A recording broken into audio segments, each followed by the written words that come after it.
Welcome back. Today, I want to talk about something that quietly shapes so many relationships. Not just romantic ones, but friendships, work partnerships, even family bonds. It's the fine line between love and loneliness, between choosing someone because you truly connect and holding on to them because the silence without them feels unbearable. We often call it love, but sometimes it's just fear wearing love's clothes. In this video, I want to help you see the difference. What real love feels like, what fear disguises itself as, and how to rebuild your sense of self so that you're not loving from emptiness, but from wholeness. Let's start with something honest. When you think of someone you can't live without, what do you actually mean? Do you mean you love who they are, or that you're terrified of what life feels like without them? Most people confuse comfort with connection. We get attached to routine, the daily messages, the sound of someone's voice, the familiar presence. When that disappears, it's not always love we miss. It's the rhythm of being seen, the validation, the sense of identity that came from being wanted. Loneliness is uncomfortable,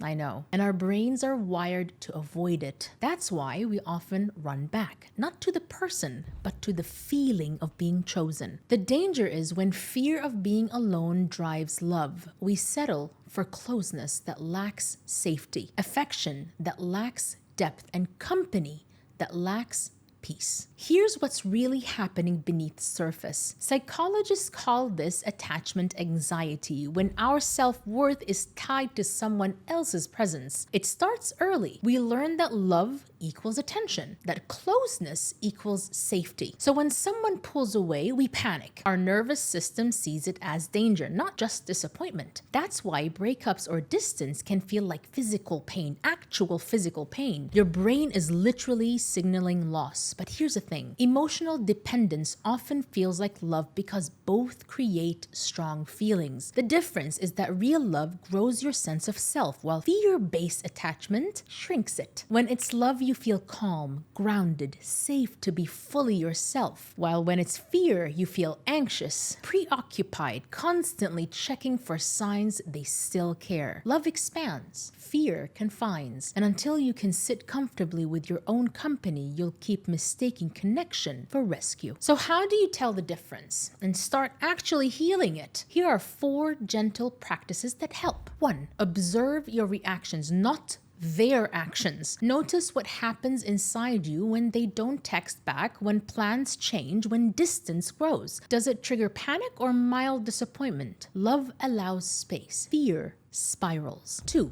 Rebuild your inner routine. If every quiet moment feels like emptiness, fill it with presence, not distractions, but things that connect you to yourself. Walk without your phone. Write down your thoughts. Reconnect with old hobbies that remind you who you were before them. 3.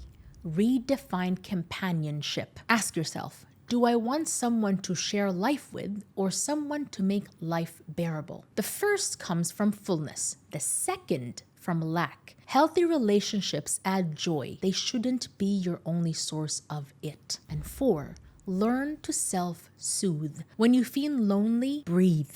Don't rush to fill the space. The discomfort you're feeling is simply the sound of your mind learning to be with itself again. That's not emptiness. That's healing. The more comfortable you become in solitude, the clearer love becomes when it arrives. Sometimes we call it love because we're afraid to admit it's fear. But the truth is, love doesn't beg to be kept. It doesn't depend on reassurance or constant proof. It's quiet, stable, and free. Fear, on the other hand, is loud. It clings, it negotiates. So the next time you find yourself holding on too tight, ask, do I love them, or do I just fear losing what they represent? Because peace will never come from someone you need to fill your emptiness. It will come the day you realize you were whole long before anyone arrived.